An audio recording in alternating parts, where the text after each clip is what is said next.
সাৰিং গাঁও পঞ্চায়তৰ প্ৰাক্তন সভাপতি তথা শিৱসাগৰ জিলা পৰিষদৰ সভাপতি দিগন্ত গগৈ আৰু অগপৰ কৰ্মী পবিত্ৰ ভঁৰালীক প্ৰাণে মৰাৰ চেষ্টা। তিনি দুৰ্বৃত্তই বাট আগচি ধৰি দা কুঠাৰ লৈ চোকা অস্ত্ৰৰে প্ৰাণে মৰাৰ চেষ্টা কৰে। নিৰ্বাচন সংক্ৰান্তীয় কামত চাৰিঙীয়া গাঁৱৰ পৰা অহা অৱস্থাতে অগপৰ কৰ্মী পবিত্ৰ ভঁৰালীক হাতুৰিৰে চকু আৰু মুখমণ্ডলত প্ৰহাৰ কৰে। তিনি দুৰ্বৃত্ত ক্ৰমে চাৰিঙীয়া গাঁৱৰ বিচিত্ৰ চেতিয়া, মনোজ গগৈ আৰু নকুল গগৈ। অৰুণোদয় আঁচনিৰ নাম কৰ্তনক কেন্দ্ৰ কৰি এই ঘটনা সংঘটিত হোৱাৰ সন্দেহ কৰা হৈছে। তিনি দুৰ্বৃত্তই অগপৰ কৰ্মী পবিত্ৰ ভঁৰালীৰ ঘৰ জ্বলাই দিয়াৰো ভাবুকি প্ৰদান কৰিছে। এই ঘটনাৰ সন্দৰ্ভত গৌৰীসাগৰ আৰক্ষীৰ থানাত দিগন্ত গগৈ আৰু পবিত্ৰ ভঁৰালীয়ে এজাহাৰ দাখিল কৰে। আমি নিৰ্বাচনী সংক্ৰান্তত এঘৰ মানুহলৈ গৈছিলোঁ। আমাৰ চাৰিং গাঁও পঞ্চায়তৰ 10 নম্বৰ ৱাৰ্ডৰ চাৰিঙীয়া গাঁৱত। আমি তেখেতৰ ঘৰত প্ৰৱেশ কৰি তেওঁলোকৰ কিছু কথা আলোচনা কৰিলোঁ। নিৰ্বাচন সম্পৰ্কে আলোচনা কৰি তেখেতৰ ঘৰৰ পৰা ওলাই আহি আমি গাড়ীত বহোঁতেই দুজনমান ল'ৰাই ছিগনেল দিলে।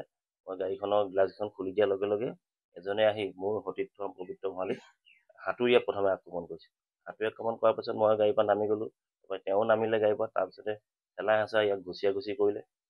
তাৰপাছত ইয়াক ঘুচিয়া ঘুচি কৰাৰ পাছত আহি মোৰ ওচৰত লাগিলে যে মোক সুধিছে যে এইখন ইহঁতৰ ঘৰলৈ কিয় আহিছিল। মই বোলো মোৰ চিনাকি মানুহ, মই আহিছোঁ, গতিকে আহিব নোৱাৰি নি তোমালোকৰ গাঁৱলৈ। তেহেঁতি কৈছে তই এইখন গাঁৱত কেলৈ সদায় সোমাই আছ, ৰাজনীতি কৰিবলৈ আহিছ, কি অধিকাৰ পালি তই মোৰ গাঁৱত ৰাজনীতি কৰিবলৈ, আজিৰ পৰা মোৰ গাঁৱত প্ৰৱেশ নকৰিবি, নহ'লে তোক মাৰি শেষ কৰি দিলোঁ। এনেকুৱা ধৰণৰ ভাবুকি প্ৰদান কৰিছে। গতিকে তেনে প্ৰেক্ষাপটত আমি গৈ আমাৰ গৌৰীসাগৰ আৰক্ষী থানাত আমি এখন এজাহাৰো দাখিল কৰিছোঁ। এতিয়ালৈকে প্ৰশাসনে কি ব্যৱস্থা লৈছে আমি গম পোৱা নাই। কিন্তু মই মোৰ সতীৰ্থ পবিত্ৰ ভঁৰালীক কালি ট্ৰিটমেণ্টৰ ক্ষেত্ৰতে কালি দিনটো জড়িত হৈ থাকিলোঁ। কালি তেখেতৰ মোক মাৰিছিলে, মোক এটা ঘোচা মাৰিছে আৰু মোৰ চশমাযোৰ কাঢ়ি লৈ ভাঙি পেলাইছিল। মানুহকেইজন আমি চিনি পাইছোঁ।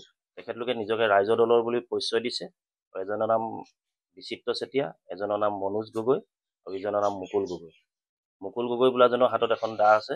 আমাৰ প্ৰত্যক্ষদৰ্শীয়ে আমাক জনাইছে যে এজনে দাখন লৈ ৰৈ আছে কিনাৰত, আৰু এজন হাতত একো নাছিলে, মনোজ গগৈৰ হাতত একো নাছিলে, বিচিত্ৰ চেতিয়াৰ হাতত এটা হাতুৰি লৈ আছিল।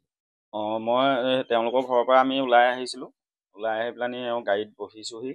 তেনেকুৱাতে 3জনমান ল'ৰা আহিছে। মই ভবা নাই গাঁৱৰে ল'ৰা, তেওঁলোক কি কাৰণে আহিছে কি কথা। আহি পেলানি গাড়ীখনৰ মই বহি থকা চাইডে দৰ্জাখন খুলি মোক বুকুত ধৰি তেওঁলোকে উলিয়াই নিছে। বুকুত ধৰি টানি উলিয়াই লৈ গৈছে। লৈ গৈ পেলানি মানে প্ৰথমতে হাতুৰিটোৱে মাৰি দিছে। মোক কেলৈ মাৰিছে সুধিলোঁ। সুধিলত কৈছে তই অৰুণোদয় কাটিবলৈ বোলে ক'ত অধিকাৰ পালি বোলে, আমাৰ গাঁৱৰ মানুহখিনি বোলে অৰুণোদয় কাটিবলৈ ক'ত অধিকাৰ পালি, সেই বুলি কৈছে। মই কৈছোঁ যে মই অৰুণোদয় কটা নাই। আমাক এখন মানে কমিটি বনাই দিছিলে, বুথ কমিটি 10 নং ৱাৰ্ডত। তাত 4জন মানুহ আছিলোঁ আমি। 4জনৰে দুজন AGPৰ পৰা দিছিলে আৰু 2জন BJPৰ পৰা দিছিলে। মোক মৰাটো মানে প্ৰথম এই মূৰতে মাৰিছে। তাৰপিছতে এইডোখৰ চকু হেৰি হৈ আছে, সেইটো পিছত মাৰিছে। তাৰ আগত এনেকৈ মাৰি দিওঁতে মূৰত মাৰিবলৈ লওঁতে মই হাতখন এনেকৈ পাতি দিছিলোঁ। এই হাতখনত ঘা লাগি আছে। হাতুৰিয়ে মাৰিছে, সেইটো সম্পূৰ্ণ হাতুৰিয়ে মাৰিছে। মনোজ গগৈ বুলি কোৱা ল'ৰাটোৱে সেই হাতুৰিয়ে মাৰোঁতে মই এনেকৈ ধৰোঁতে মনোজ গগৈ বুলি কোৱা ল'ৰাটোৱে ঘোচা মাৰি দিছে পাছফালে, মানে ঘুচিয়াই দিছে। ঘুচিয়াই দিয়াৰ পিছত আকৌ ধৰি পেলানি এইডোখৰত দাগ লাগি আছে, এইডোখৰ উখহি আছে, ইয়াতো মাৰিছে। মৰাৰ পিছত তাৰপিছতে এখন ইহঁতে কথাও কৈ আছে মই ক'লোঁ বোলো মই এইখিনি কাম নাই কৰা, আপোনালোকে যদি কিবা প্ৰমাণ চাব বিচাৰে চাই লওকগৈ, পঞ্চায়তত চৰকাৰী মানুহ আছে তেওঁলোকক সোধক যদি মই অৰুণোদয় কাটিছিলোঁ। অৰুণোদয় নাই কটা মানে এইকাৰণে কৈছোঁ, মই সেইদিনাখনি অৰুণোদয় যাহানি লিষ্ট বনাইছিলে সেইদিনাখনি মই নাছিলোঁৱে। থানাত এজাহাৰ দিয়াটো কি হ'ল, এইখিনি কৰাৰ পিছত মোক সেই হাতুৰিয়ে এই চকুটোত মাৰি যেতিয়া দিলে মই একো দেখা নাই তেতিয়া, মানে একদম পূৰা হেৰি হৈ গৈছে। তাৰপিছত আমি গুচি আহিলোঁ গাড়ী লৈ পেলানি, গাড়ী চলাই গুচি আহিলে, এখেতকো সেয়া মাৰধৰ কৰিলে। কৰাৰ পিছত গুচি আহিলোঁ। গুচি অহাৰ পিছত আমি ভাবিলোঁ যে কাইলৈ আকৌ সেই ল'ৰাকেইটাই আমাক পিছত বাটত ধৰিব পাৰে। মইতো এইখন গাঁৱৰে ল'ৰা, ইয়াতে ঘূৰি ফুৰিবলৈ। তেতিয়া সিহঁতি কৈছে যে ঘৰ জ্বলাই দিম বোলে, মোক ইয়াৰ বোলে ঘৰকে জ্বলাই দিম বোলে, এনেকৈ বুলি কৈছে।